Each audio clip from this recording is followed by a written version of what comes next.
the wait list and see as people come in. So you might hear some chimes as I'm talking, but I think I will get going. Okay, I will hit record right now. Okay. Recording in progress. As Haley said, this session is being recorded and can be made available to students who were unable to join tonight. So please be aware of that as we go through our session.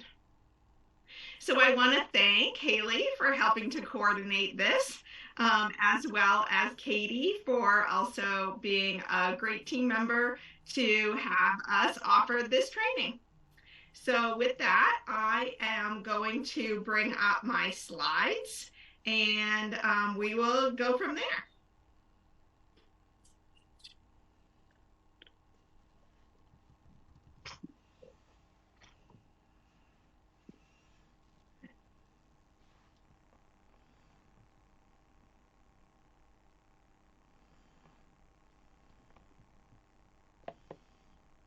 Can everyone see that okay? All right, thanks. Thanks, Haley. Okay, so our presentation today is part of a series that we're doing. We're doing 2 different presentations. Today's focus is on mental health and human services, stacking credentials. And the team who brought this together today is Katie Ebert, Haley Brown, and myself, Dr. Wendy St. Pierre. So Katie Ebert is the Student Services Coordinator at our Rockland Center. Haley Brown is a Student Services Coordinator out of the Augusta campus. And then myself, I am an Assistant Professor of Mental Health and Human Services, as well as the Academic Coordinator of the Mental Health and Human Services program.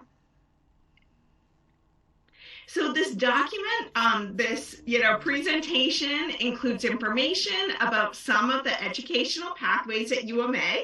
It is certainly not all encompassing.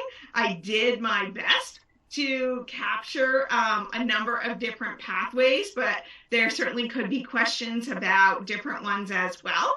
But I'm covering the ones that students most often ask about.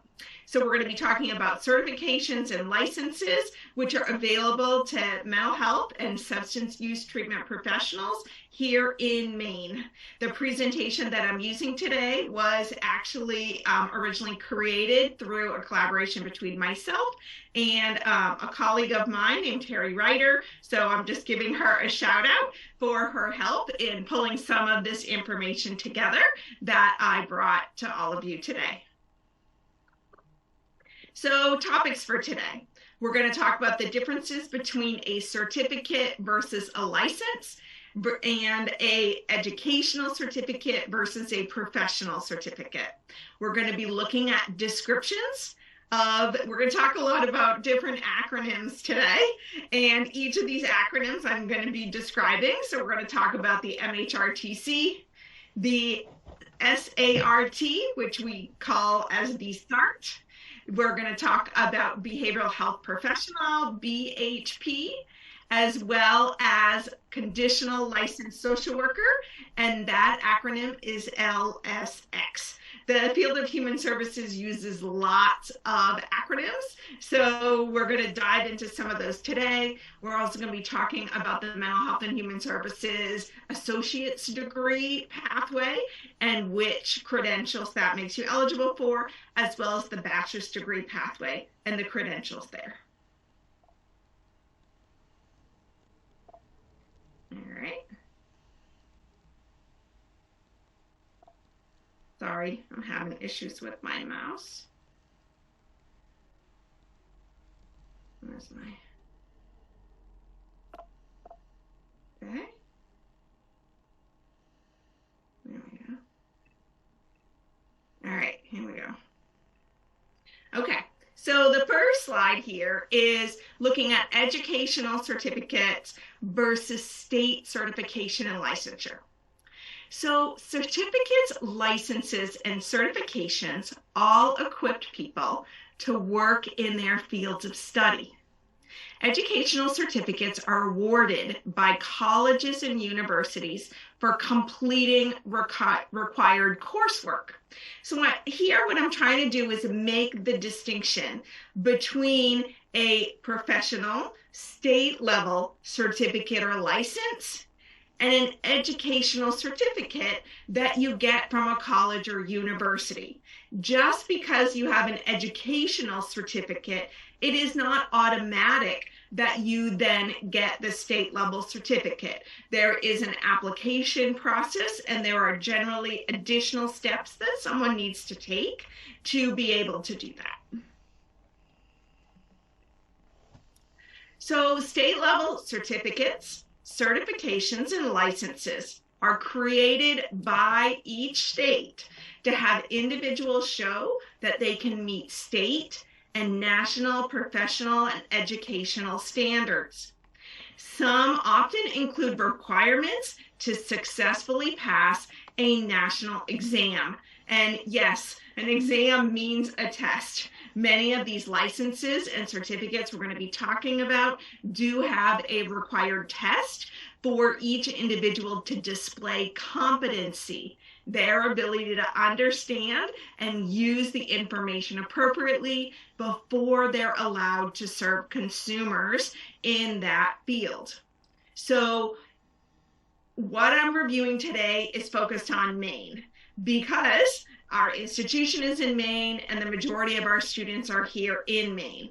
If your goal is to go and work in another state, then it's going to be really important for you to research the state licensing criteria for that state.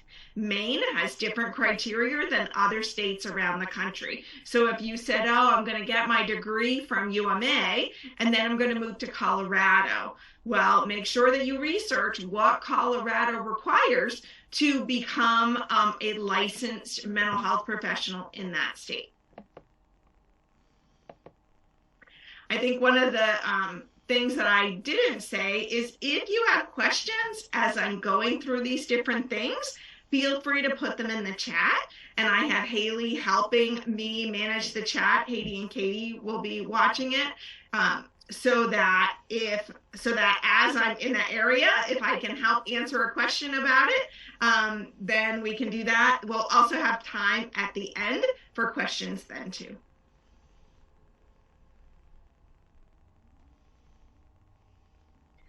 All right.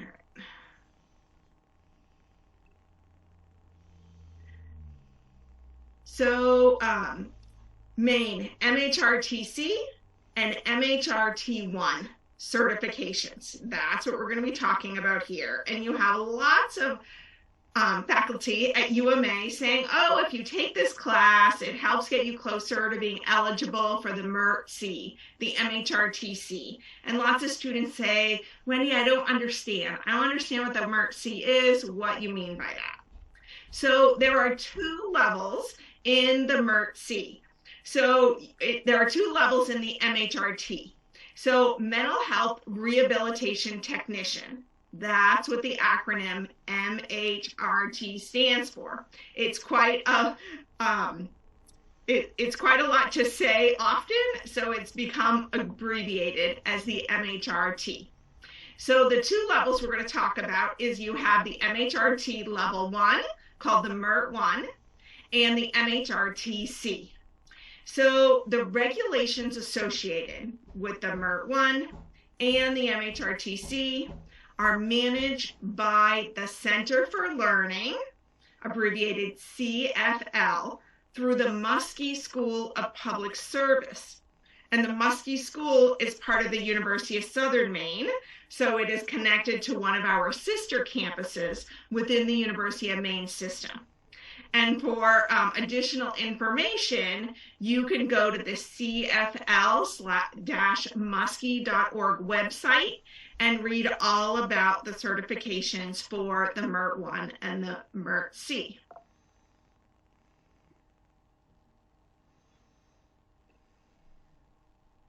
So for the MERT-1, this is you become a certified professional to work with people who have severe and persistent mental health disorders and who live in residential facilities in Maine.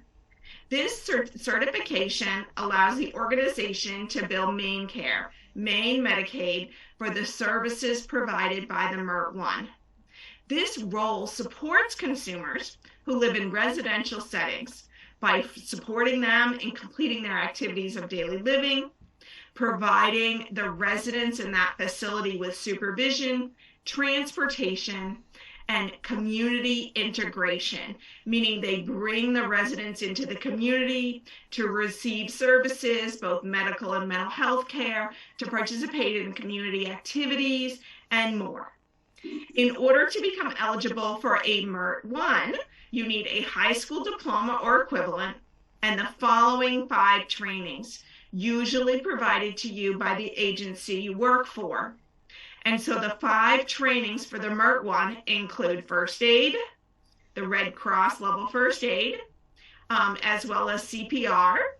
You need a class called Mental Health Support Specialist, and agencies make this training available as well. You need training on a de-escalation technique, such as these are different types of de-escalation techniques used by mental health agencies across the state of Maine. One of them is called NAPI, another is called MANT. And you need to complete the training to become a certified residential medication aide, a CRMA. Your CRMA class and subsequent training is what prepares you to administer medications to the residents. Excuse me. So these are the 5 trainings connected to the MERT-1. And when students come to UMA and say, I want to get a taste for the field, what can I do now to work in the field of human services, get some experience under my belt, make a little money while I'm going to school? And this MHRT1 is a great pathway for individuals to do that. Because if you look at this training list, it does not require any college level classes be completed. It requires these 5 trainings, which are provided for you by the agency you work for, and then they will pay you to complete these trainings in the course of your work. Wendy, we have a couple of questions about the MERT-1. Okay. So Leanne had asked, or she had made the statement that apparently the CRMA is no longer required for the MERT-1 unless they're working in a residential home. I'm not sure if that's I'm not sure. Yeah, and I'm not sure either. That was my understanding, is that the MERT-1 required those 5 trainings because the MERT-1 was created for people working in residential homes. If in fact they have expanded different agencies and organizations that can bill under the MERT-1 certification, then they may have modified that, and I will have to go and do some research. I was not aware of that change. And then there was another question that Rochelle had. Do you need to have the 24-hour or the 40 hours for the CRMA? That would be agency specific, because the agency wants you to get certified to meet the needs of their organization. So you would want to make sure that you are pursuing trainings based on the place that you're going to work. Being proactive and trying to get those trainings ahead may or may not be helpful to you if the organization you decide to work for has different requirements. Great. And then the only other question that I have seen that I'm seeing so far is that I have a student who is asking, can someone convicted of a felony be certified in these areas?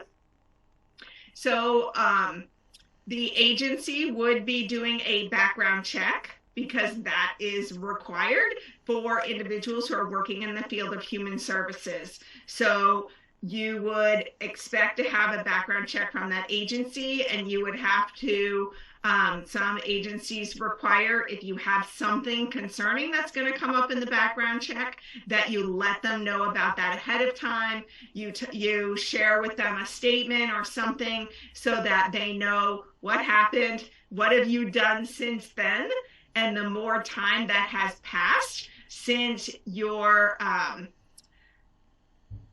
issue, then the higher the likelihood that that will not be an issue for the employer, but those decisions are made on a case by case basis. There's a lot of chatter in the chat about whether or not they require CRMAs or not. So we'll make it a point to find out the official answer, and we'll get back to all of you. But in the interest of time, we want to keep going with the presentation. So thank you. Okay. All right. So the next piece is the MHRTC. So the MHRTC options at UMA. So students can complete their MHRTC courses within the UMA Mental Health and Human Services program. You can become enrolled specifically in the MHRTC certificate program, which requires 10 specific classes. I have the list in one of the next slides. You can become eligible for your MHRTC with the completed Associates of Science degree in Mental Health and Human Services, and you could become eligible for your MHRTC with a Bachelor's of Science in Mental Health and Human Services. If you have already completed some of your MHRTC required courses prior to the fall of 2019, when they made significant changes to the curriculum, you need to contact the Center for Learning to determine what courses you need to take to complete your training. And so those decisions are made again on a one-on-one basis. These are the 10 classes required at UMA for the MHRTC certificate. You have HUS 134, Cultural Competence in the Helping Professions. The 3 at the end of each of these represents this class's 3 credits. You have the second class is HUS 212, Case Management. Third class is HUS 218, Community Mental Health. Fourth class is HUS 230, Interviewing Skills for Human Services. Fifth class is HUS 232, Crisis Intervention. Sixth class is HUS 233, Trauma Recognition and Intervention. Seventh class is HUS 236, Foundations of Vocational Rehabilitation. The 8th class is HUS 309, Counseling and Human Services. The 9th class is HUS 335, Substance Use Disorder Counseling within a diverse population. And the 10th class is HUS 350, Mental Health and Aging. To receive the certificate from UMA, you need to complete all 10 of these classes. According to the website at the Center for Learning, they indicate that if you have completed the first 9 of these classes, that you will be eligible for your MHRTC from them. The 10th class, HUS 350, Mental Health and Aging, is considered an optional class under the Center for Learning, but it is not considered an optional class at UMA.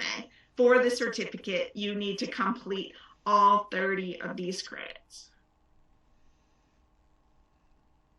When a student has completed the 10 required classes, they can apply for their full MHRTC certification. And I have 4 steps listed here. You're going to email the UMA Registrar's Office to notify them of your completion of the certificate requirements. They do not, because so many students are taking these certificate classes along with their associates or their bachelor's degree, they don't always know when someone has finished all 10. So I always say, they go, a student says, I finished 10 last semester and nothing happened. You need to notify the registrar when you have completed these 10 classes, and then you will be issued a UMA certificate indicating the certificate's completion. You are then going to print the application from the Center for Learning website to apply for your MHRTC. The third step is you're going to contact the UMA Registrar's Office and request a copy of your official college transcript to be emailed to the Center for Learning. You're going to complete the application you downloaded from the Center for Learning and mail it to them or email it to them as instructed on the form. There is no application fee for the MHRTC certificate in Maine. There is also no standardized test required. So once you become a full MHRTC, the certification lasts for 2 years. When your certificate is issued, you will receive a start date and a renewal date. During the 2-year certification period, you are expected to participate in 18 hours of continuing education called CEs in the topic areas connected to the MHRTC domains. And those learning domains include ethics, mental health, social policy, mind-body connection, trauma, vocational rehabilitation, counseling, and community integration. So any questions for me about the MHRTC before I move on to the next credential we're going to talk about? One of the things with the MHRTC is I focused on when someone has all 10 classes done, you can get your full MHRTC. For someone who has completed some of the classes, somewhere between 4 and 5 of them, so let me go back to the list. So maybe you're in a place where you have the first 4 or 5 of these done, and you're wondering if you can do anything before you have the rest of them done. The answer is yes. You can apply for what's called a provisional MHRTC that is can be made available to you. Once you receive your provisional, you'll have a specific amount of time that the Center for Learning gives you to complete the remaining classes towards the full certification. So that's considered the provisional MHRTC. If you have the provisional certificate, you can work in the field as an MHRTC. You do have to let them know it is a provisional one, but you actually can bill for MHRTC services if you have a provisional certification. So it looks like Desiree has a question. She says that she has a BHP and works in residential. How would this affect this? The BHP and the MHRTC are completely separate certifications. The BHP credential is not in this list anywhere. So we're going to talk about BHPs in a minute, but they are separate. They're overseen by different groups, and they allow you to do different kinds of work and bill for different kinds of work. Did that answer? I feel like there were 2 parts to that question. It was BHP, and work in the field. If you're working, if you're working in the field, you actually could contact the Center for Learning, who oversees the MHRTC, and sometimes you can waive one of these 10 courses and replace it with work experience. So if you worked in the field for a year or more, that's something else that you could pursue as well. And then, and who should Desiree contact? I think we just answered that, the Center for the CFL. What about the CFL, Haley? Desiree's asking who does she contact for more information. Yeah, so it's the CFL-muskie.org. And if you go into any Google search and you type MHRTC, Maine MHRTC certification, Maine is the only state who has this specific certification. So a Google search will bring up one of the first items on your search list will be the Center for Learning Muskie, who oversees it. And then you would go through their website to follow. They have lots of lists of, you want your MHRTC, what do you have? Do you have work experience? Do you have some college classes? And then it walks you through the variety of different combinations. Awesome. And then Heidi had a question about whether or not the MHRTC is included with the Bachelor's in Mental Health or not. Is this still the case, or?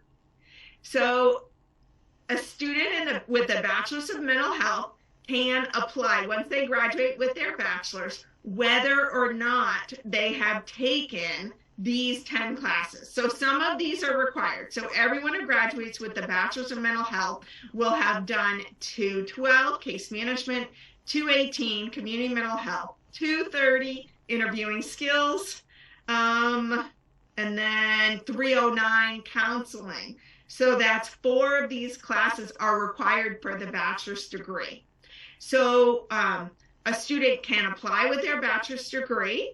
They would still have to provide their transcript.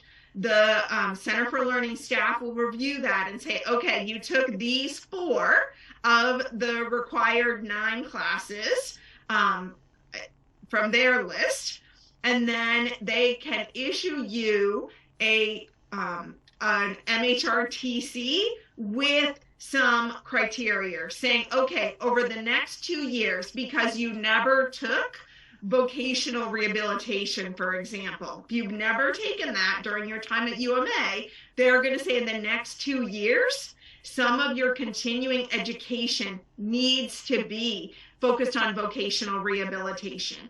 And they're going to check that at your 2-year renewal period to make sure that you completed learning in the other areas that your bachelor's degree did not include. So if a student's goal is to have their MHRTC at the end, we have plenty of room in the bachelor's pathway to take these other classes as electives. Also, if a student chooses in the bachelor's pathway the adult mental health concentration, that concentration includes all of these classes. If someone is in the generalist concentration, then you would have to make a conscious choice about choosing some of these. Did that answer your question, Heidi? Yes, she said that was her case exactly, and she was hoping that the slides would be made available. So, Haley, if you have the registration list, and Haley, you have access to this slide deck. We can download it and share it, and then any participants would have the links that I included as well for the different sections, for example, at the Center for Learning. Yeah, that will make Wendy, I had a direct message to me asking, do you have to have the MHRTC if you have your associates in mental health? It depends what kind of work you want to do. Again, your associate's degree is an educational credential. In order to do specific types of work in the field, agencies bill under different state level credentials. And the MHRTC is one of those state level credentials. So you'll only need the MHRTC from the Center for Learning if that's the type of work you want to do. If you don't see yourself ever doing working with adults with severe and persistent mental illness who live in the community, then maybe the MHRTC is not a credential that you need to pursue. But there are lots of jobs that employers like to see that an individual has pursued this credential because it shows that you have this breadth of skills and knowledge for working with adults with severe and persistent mental health disorders. Other questions before I move on to the next credential with more acronyms to come? I think we're good for right now. Okay. All right, so this next section, we're going to be looking at, again, some additional certifications and licenses. So this first one is the CADC, Certified Alcohol and Drug Counselor. In the state of Maine, that license, that is a professional license, is overseen by the state of Maine Alcohol and Drug Counseling Board, and that is the board who oversees that credential, and it falls under the state of Maine professional licenses. The next one is the LADC, Licensed Alcohol and Drug Counselor. Again, State of Maine Alcohol and Drug Counseling Licensure. And then the third one we're going to look at in this next section is the BHP, Behavioral Health Professional. And that training is overseen by an organization called Woodford's. And so the link that I have here on this slide is for the Woodford's Behavioral Health Professional Training. So we'll look at each of these next. So Certified Alcohol and Drug Counselor, CADC. An individual with this professional license provides entry-level individual or group alcohol and drug counseling services unaided. And you must be at least 18 years or older to even be considered for this license. The individual may not engage in independent or private practice. All work needs to be performed under the supervision of a certified clinical supervisor, a CCS, within an agency. The individual must have completed either an associate's degree in the mental health field or at least 30 credit hours of college-level courses in specific subject areas of mental health and social sciences. Within the licensing criteria, they actually list the classes that they will accept. I didn't include that list in here, but I will say that our UMA, Substance Abuse Rehabilitation Technician Certificate, which is a 30 credit hour certificate, and the UMA MHRTC certificate meet the criteria for an individual to apply for their CADC. A person may also be able to use some work experience instead of education as part of their application. So you apply for this license once you have completed 30 credit hours or more, or that in combination with some work experience. And then you need to successfully pass the national exam. The exam is created and offered by a group called IC and RC. They create and oversee the exam, and it is called an Advanced Drug Counselor Exam, ADC exam. So you need to complete the application, pay the fee. There's always a fee for when you're pursuing, actually the MHRTC doesn't have a fee, but when you're looking at other licenses, there is a fee for the license as well as a fee to take the exam. The next level, so once an individual receives their CADC, they're going to work under someone else for a period of time. They're going to receive supervision from that certified clinical supervisor. They're going to be working with consumers in various areas of substance use treatment and counseling. After a period of time of working in the field, and if the individual has completed an associate's degree, a bachelor's degree or higher in the mental health field, focused on addiction studies on mental health or social sciences, they can then apply to become a licensed alcohol and drug counselor. But again, you need to complete the CADC process first. I have lots of students who say, well, I want to get my bachelor's degree and then I want my LADC. You have to follow the steps for this particular license. You start at the CADC, you work under that for a while, and then you move towards the LADC.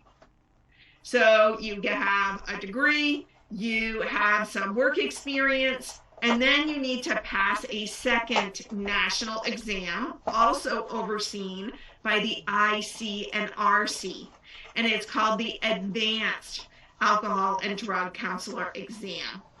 You need to complete the application and pay the fee for the application as well as the fee for the licensing exam. And I have a link here to the board rules that explain this license.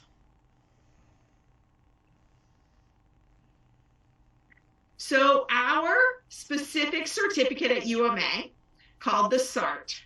The SART stands for Substance Abuse Rehabilitation Technician. It is an academic, it is an educational certificate that you can get at UMA.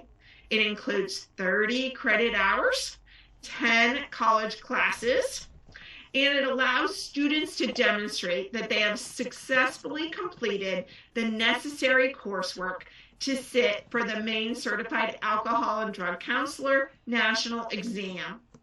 Once a student successfully passes the exam and gets certified as a Maine CADC, mental health agencies are able to bill for your services. This professional credential is necessary if you want to be hired in an agency that offers substance use disorder treatment and working at that level, at that CADC level. So here are the 10 classes required for the SART certificate. Each of these classes is also 3 credits each for a total of 10 classes, 30 credits. The required classes include HUS 101, Introduction to Human Services, HUS 125, Introduction to Substance Use Disorder, HUS 212, Case Management, HUS 232, Crisis Intervention, HUS 233, Trauma Recognition and Intervention, HUS 305, Group Process, HUS 308, Assessment and Planning, HUS 326, Counseling for Substance Use Disorders, HUS 335, Substance Use Disorders Counseling with Diverse Populations.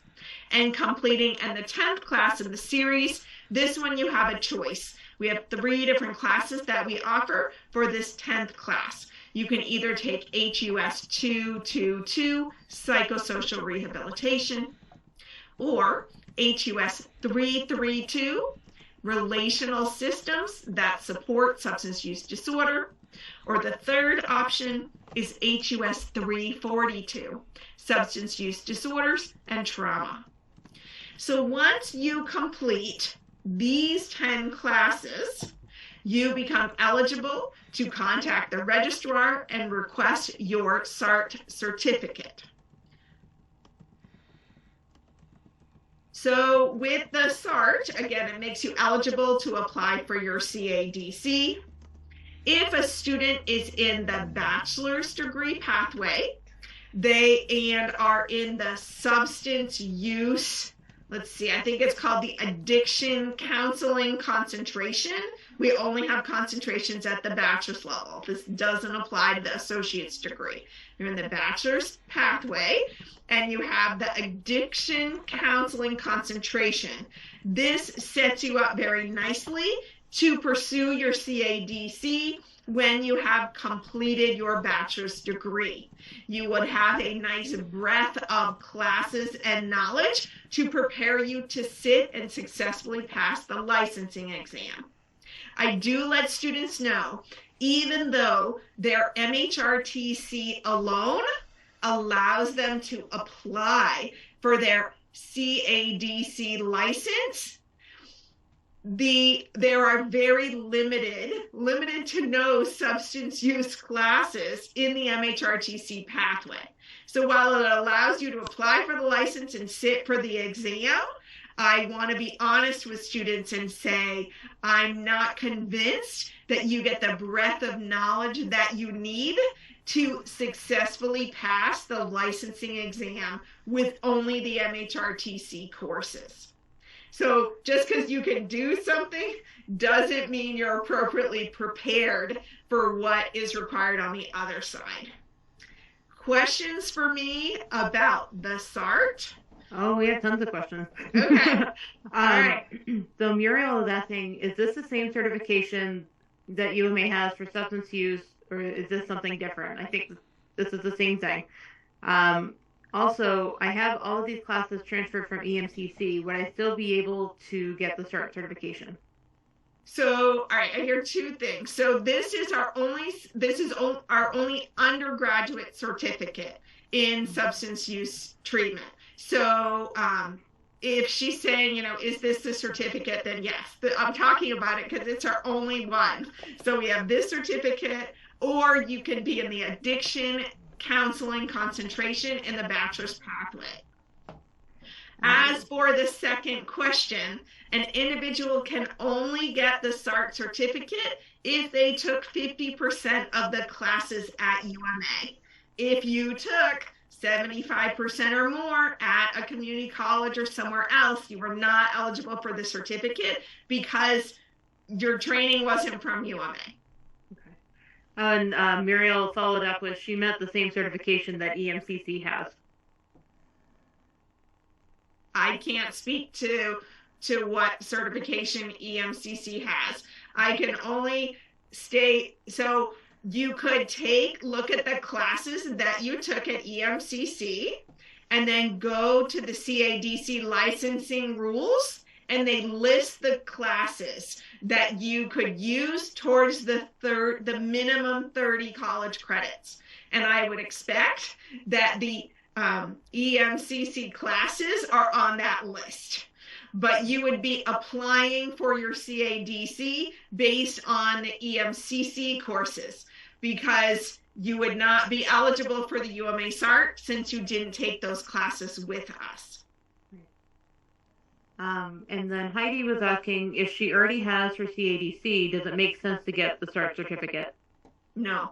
Okay. Now, if you're working towards a bachelor's degree, the bachelor's degree, especially if you're in addiction counseling concentration, is going to open up more professional doors for you than the certificate. The certificate is created as an entry level for someone who, we have students in the certificate pathway who say the idea of getting a bachelor's degree when I'm only going to school part-time and I'm taking care of my kids and I'm working feels overwhelming. So I'm going to start with the SART certificate.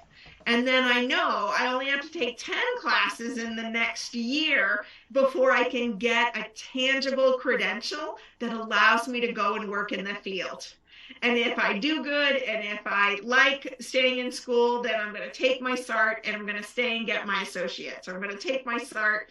All of these classes actually would transfer seamlessly into the bachelor's pathway. So any student who starts with the SART can bring all 10 of these classes over into the bachelor's degree without losing any of the classes in the process.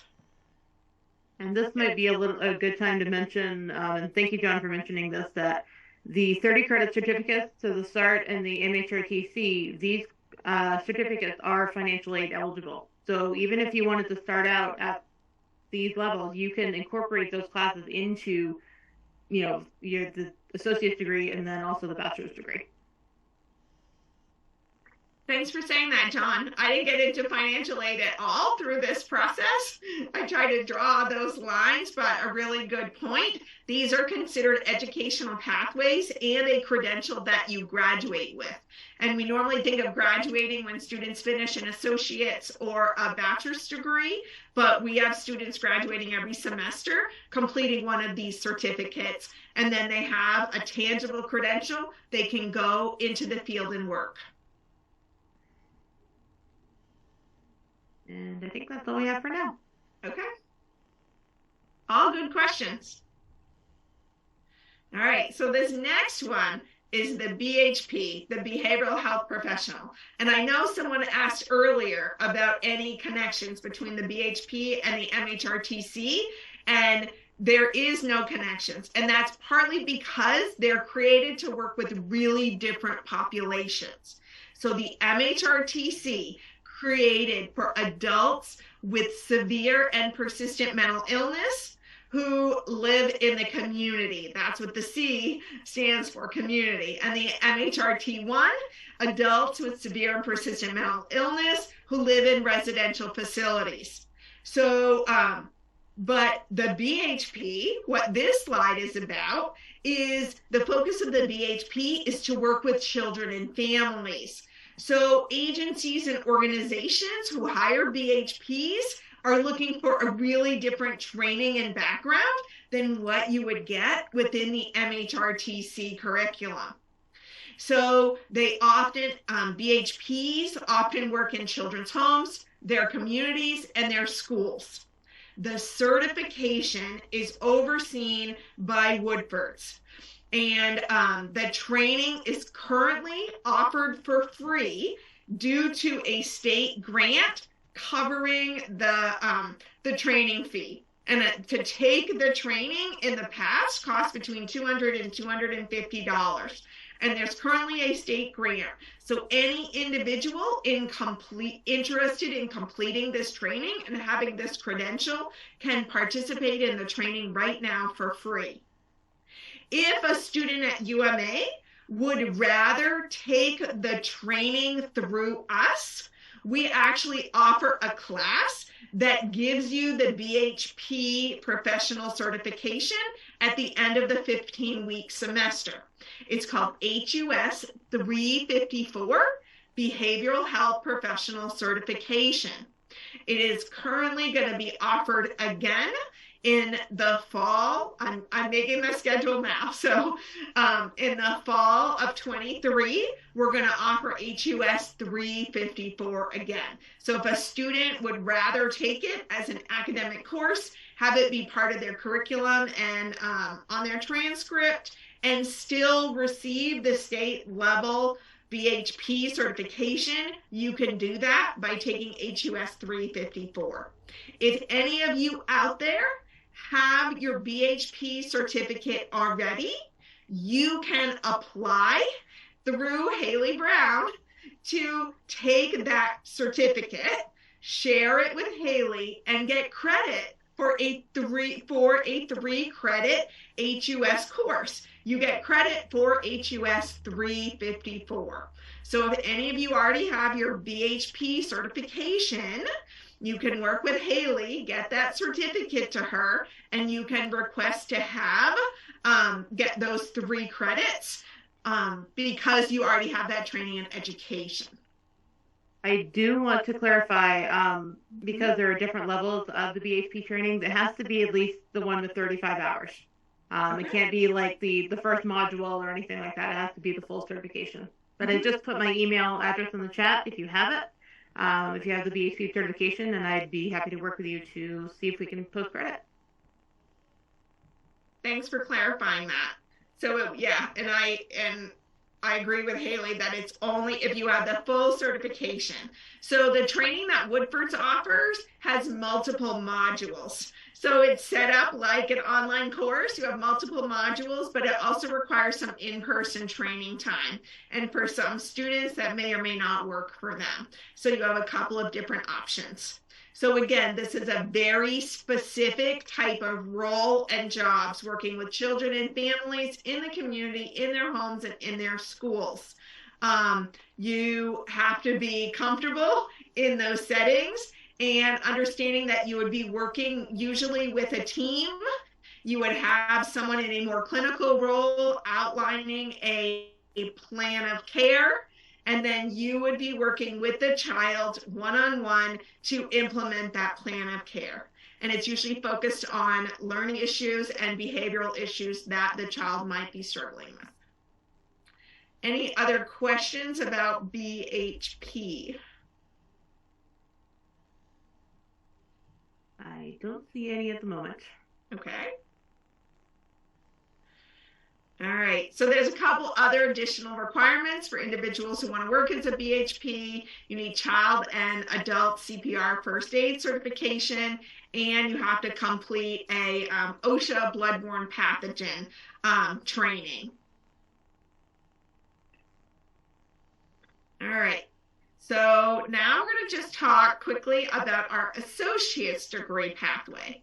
So an associate's degree in mental health and human services, you need to complete 61 credits, and that is a mix of general education courses and human services courses.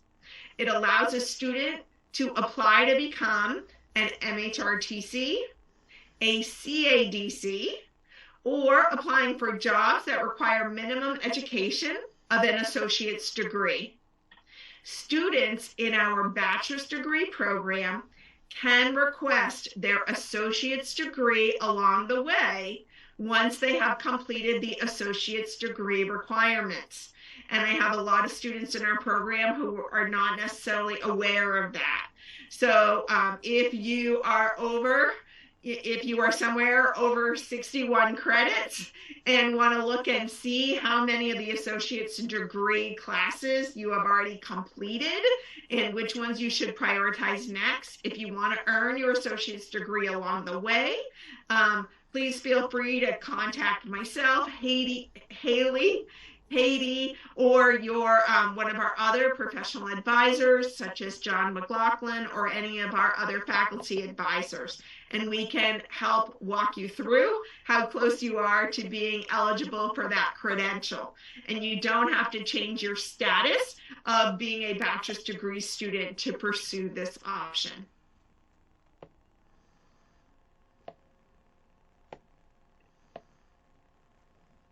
All right, any questions for me about associate's degree? So not necessarily about the associate's degree, but Sandy was asking about the fact that she had taken the bloodborne pathogen test through Maine General. Would that count? I'm assuming for the BHP. She would have to, if she's pursuing the BHP, it would, the note I had said it had to be within the last 12 months. But it would have to be within the last 12 months after you completed the BHP training and you're applying for the full certification. I expect it's probably a bundle deal that you would need to have all of those completed within a certain period of time. So and she followed up with, do you just take the CPR and first aid anywhere and then just show the certificate? So kind of like the bundle deal. Yeah, and any of those questions, she should direct those to Woodford's, since they're the ones who oversee giving out the BHP certifications.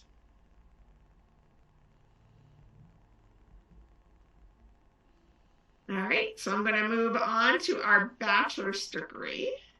Bachelor's degree in Mental Health and Human Services, completion of 121 credits. And this is also a mix of general education courses and human services courses.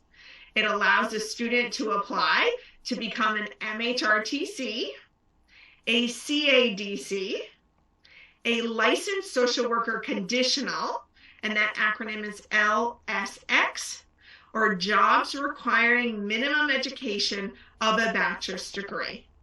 We're going to look at the LSX next.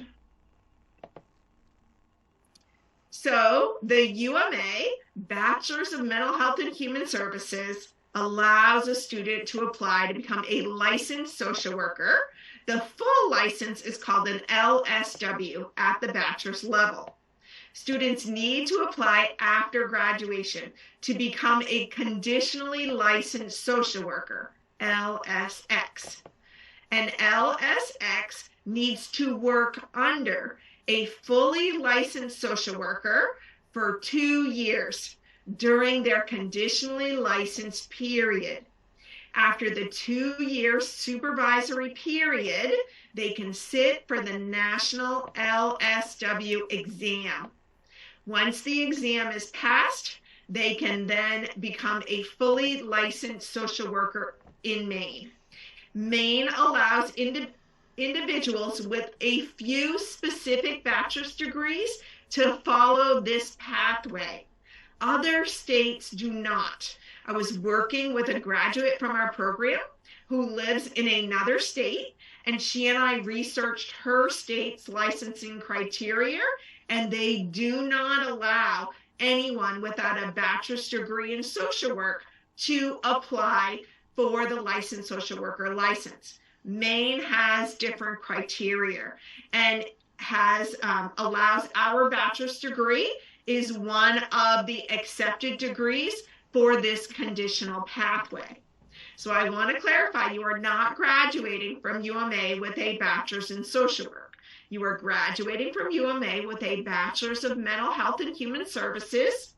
Our program is accredited nationally in regards to human services education. But because there is enough human services focus, you are eligible to pursue this license after graduation. You cannot apply before graduation. You cannot start your supervisory 2-year period until after you receive, until after you apply for the license. I've had students ask me before, well, can I, if I need continuing education for my license, can I front load it while I'm a student? No. Your license, once your license is in your hands, then the clock starts. It starts for the 2-year supervisory period, and your time to prepare to take the national exam. Rochelle had a question about whether or not you have to take a state exam if you move to another state after you get your LSW.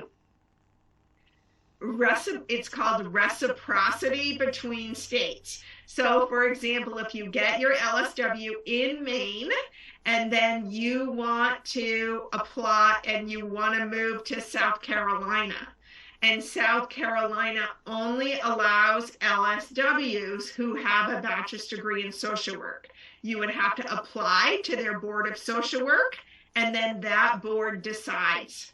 And they may or may not accept your license from Maine because you do not have the educational criteria that they require within their state. So this is where I continue to encourage any student who wants to live in a different state to work and practice, to research the licensing expectations for that state. Every state is different, and every state has different levels of reciprocity. Some states are like, great, you have a license somewhere else and it's a super easy process. And then other states, it can take months and months providing details and paperwork to try to convince that state that the license you have from Maine is equivalent to theirs. That's all we have for now. Okay. So for the LSX, what can you do with it? So some agencies, like the Department of Health and Human Services, DHHS, require their caseworkers, such as child protective workers, foster care workers, adoption workers, to be fully licensed social workers, or a licensed social worker conditional for billing purposes.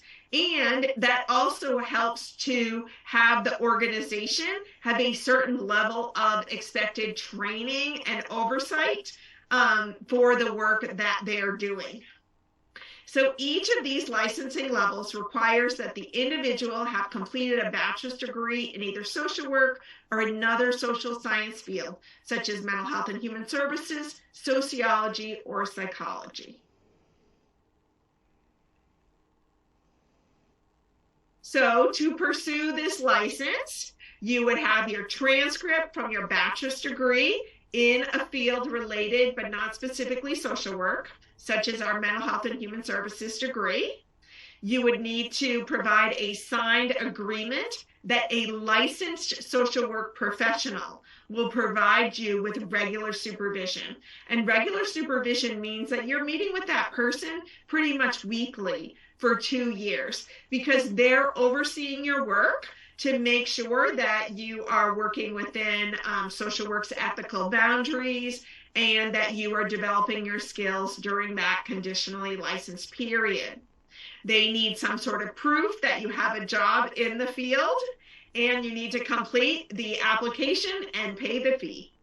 It is overseen by the Social Work Licensing Board, and so that's what this link is here, is to their page. So once you've completed your 2-year supervisory period, you're still going to display that you have a completed bachelor's degree in your related field, and that you have been working for 2 years under a licensed supervisor. That supervisor needs to fill out a form attesting to the fact that they provided you with supervision, documenting the amount of hours that you worked in that 2-year period, documenting the amount of supervision that they provided. If you change jobs within that time period and end up with 2 different supervisors, you need to provide documentation from both supervisors to cover that time frame. If you are only working part-time during that minimum 2-year period, you can stretch it out to 3 or 4 years, but there is a certain amount of time where they want you to complete this training and supervision and move on to the next level of licensure. So once you've completed your supervisory time, you're then going to take and hopefully pass the national exam for the LSW level. You're going to submit 3 levels of recommendation, and you're going to pay the required state of Maine licensing application fee and exam fee. And as I look at this information, I actually think the social work licensing has removed the requirement for the 3 letters of recommendation, but I'll have to check that and make sure. Over the last couple of years, they've made a few modifications to the process, trying to have it be not quite so onerous.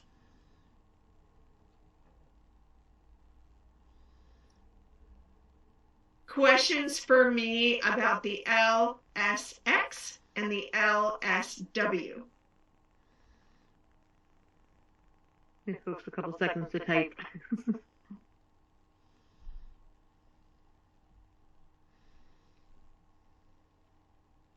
Well, it doesn't look like anybody has questions right now.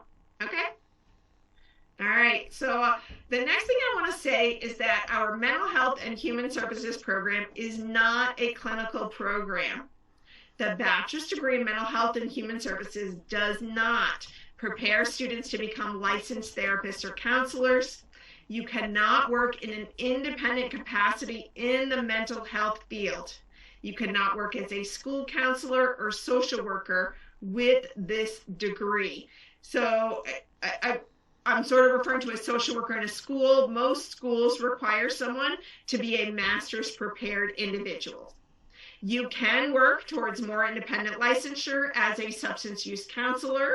Once you get your CADC and some years of experience, you can progress to your LADC license, which does allow you some independence in the field of substance use counseling.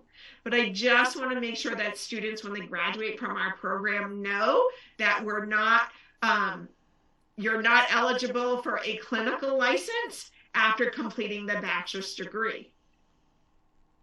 If your goal is to become a clinical professional, then you need to apply to graduate school and earn a master's degree.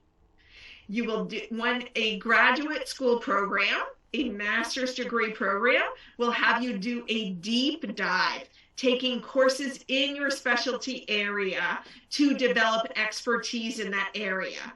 An undergraduate curriculum, you are taking classes at the 100, 200, 300, and 400 level. And those represent your freshman, sophomore, junior, and senior years. So your senior year in the program, you're taking 300 and 400 level classes. Once you graduate with your bachelor's degree, if you go on to graduate school, then you're taking 500 and 600 level courses focused on the topic or the specialty area that you're learning about. And the coursework also reflects that next layer of intensity. So some of the graduate school pathways that we see students take when they graduate with their bachelor's degree and they do want to do clinical work is we have students who apply to get a master's in social work. And those programs generally are 2 years full-time to earn your MSW, Master of Social Work. And that allows the graduate to become a licensed master's level social worker or a licensed clinical social worker. We have other students who pursue becoming, getting their master's in counseling, and there are a wide variety of different specialties in this: mental health counseling, rehabilitation, school counseling, marriage and family therapy, couples counseling, and more. And generally that is also 2 years full-time to complete. And these allow graduates to become a licensed clinical professional counselor. And while I say these programs are 2 years full-time, we have lots of students who pursue completing these programs in what are called hybrid models, where you could take up to 3 years to complete this on a more part-time basis. Some other clinical pathways include PhDs, and I know students at UMA, when I talk about PhD pathways, I might get big eyes, but I want students to know these are some of the other pathways to doing this work at lots of different levels.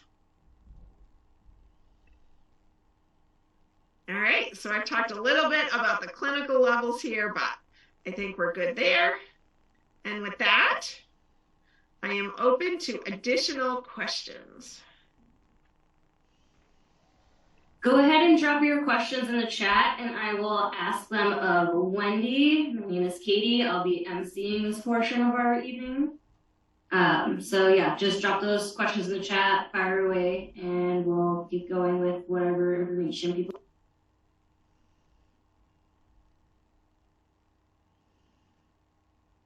I know I got a lot of good questions as we went through, so there may or may not be them, but are there other things?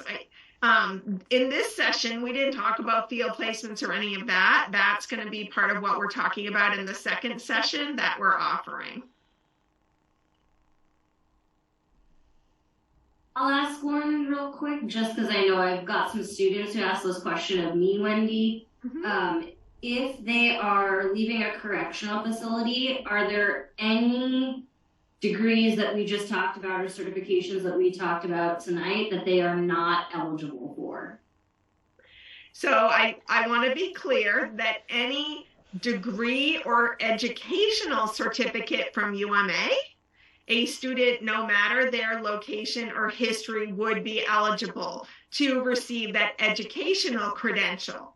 The question becomes, can that individual use the educational credential to pursue a state level license or certificate? And those decisions are made on a case by case basis. The information that we have from licensing boards is that they do conduct background checks. They are looking at an individual's prior history and making decisions case by case based on that. There also is a recognition across the state of Maine that we have a need for more trained mental health professionals. We want to have a focus on rehabilitation, and we're hearing a lot more flexibility with allowing individuals who do have some issues in their prior history to be able to enter the field. But I would never tell any student that it's a guarantee, because that would not be honest and truthful. And I want to just be, upfront and say, will there be a background check? Yes. Will you potentially be asked questions about what happened? Yes. And then from there, it is up to each of the licensing boards to make a decision based on the information they have in front of them about you. Fantastic. The next question we have in the chat is, what would be the best track if I want to go into policy? Okay. So if you want to go into policy work, which on the social work side, they sort of call macro social work, where your goal is not to work one-on-one with individuals, but in fact to work on the broader policy side. At UMA, I would recommend going into the generalist, the bachelor's degree pathway with the generalist track. And then that allows you to pick and choose the human services electives that you want that are going to be most closely focused on what you're interested in. And then from there, if you have interest in graduate school, you could pursue a master's degree in social work focused on that macro policy side. We also have students who have gone to pursue master's degrees in public policy, where that's what you focus on. Your bachelor's degree gives you this general foundation, and then you would dive into that policy side at that other level. And UMA does have a public administration program as well. So if you wanted to, focus on mental health and human services and supplement with a couple public administration courses, you can. So just be aware that that exists. All right, next up we have a phenomenal question. I am just wondering if you are going for a bachelor's in a different field like nursing or psychiatric nursing, if you could get licensed in any of the things that you mentioned in this presentation. All right, so if you're going into nursing or psychiatric nursing, you are going to become licensed as a nurse, and your licensing would be overseen by the nursing board of Maine, and that's where you would receive your license. The pieces I talked about today are very course specific. So the chance that a nursing student would have completed all 10 of the MHRTC courses would be, a low chance of that. Same with the SART. And the social work licensure for the conditionally licensed social worker, nursing is not one of the degrees under that criteria. We do have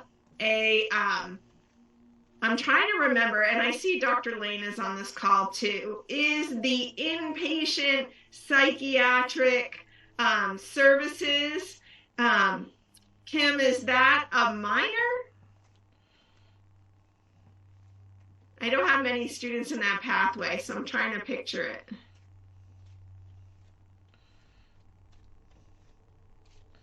I just asked her to. There. Okay. It is not a minor, and it was just designed for folks for Riverview at the time. Okay. All right. But so with a nursing degree, you wouldn't need this if you became a psychiatric nurse or became certified to do mental health nursing. It kind of is in the line of the MERT-C. But the nursing license would be the credential that you would be pursuing. Yeah, it would. That's what would allow you to do the work for a medical or mental health organization. Right. I think what the student was trying to potentially get at is, would it also be helpful to have an additional one of these licenses in addition to nursing? Would that make them better prepared or more competitive for a job potentially by having some additional training? And if it doesn't, are there maybe a couple classes that would be a good idea if getting the license makes less sense, knowing that they'll be licensed as a nurse? And I'm always really thoughtful about how many classes is realistic. And that once you start having a student, such as a student in a nursing pathway, say, well, if you took an additional 10 classes, well, full-time, that's a whole other year. And that to get what's considered an entry-level certification, that doesn't necessarily financially or time-wise make sense to me. So I wouldn't generally recommend that to somebody. Instead, I would say, if you have some room for electives or your general education courses that you can pick, your general electives, then feel free to look through what we offer on our mental health and human services side, especially if you're interested in psychiatric nursing. We have a lot of great options there, as well as our substance use treatment courses, because I would expect that you are going to encounter individuals who are struggling with both mental health issues and substance use disorders.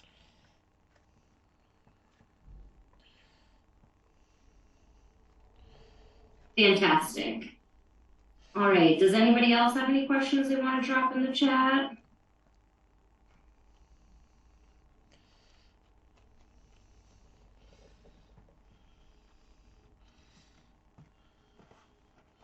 All right. If there are no other questions, Wendy, do you want to talk about the follow-up session to this in case there are people who are interested in attending the second session but maybe haven't registered yet and are on the call already? So I don't have the information in front of me. Do either you, Katie, or Haley have it in front of you? I want to make sure I have the date and time correct. Yeah, it's going to be February 16th from 6 to 7:30 p.m.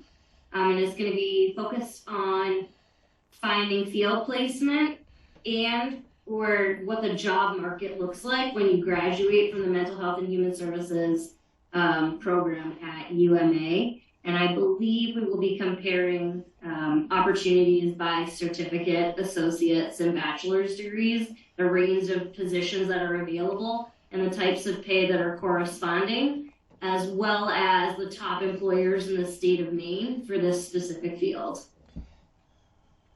And Dr. Kim Lane will be in charge of that session along with John McLaughlin and myself. I will also be talking about credit for prior learning because we have a lot of students who have worked in the mental health field for a number of years. And as with the BHP certification and getting credit for that course, there's a whole portfolio process that I'll cover in this session where you may be able to earn some credits.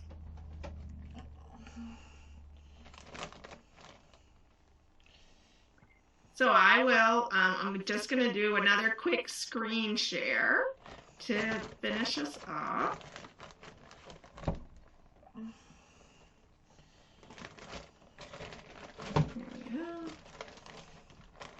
There we go. So this is our contact information. So if you have any questions for Katie, here's her email and phone number. For Haley, here's her email and phone number, or for myself. Whoops. Where'd it go? There we go. So, so there's that contact information. And as I am the academic coordinator of the Mental Health and Human Services program, so even if I am not your faculty advisor, I let any student in the program know if you have questions about the program, about what you can do with your degree, about what you should take next, feel free to reach out to me and reach out to me or one of these other individuals here or our professional advisor, John McLaughlin, and we are here ready and happy to help you. We want you to be able to picture what your future is while you're here at UMA and to help set you up for success as you prepare for your next educational and professional steps. So let us know how we can help you, and we are glad to do it. And I want to say thank you, everybody, for joining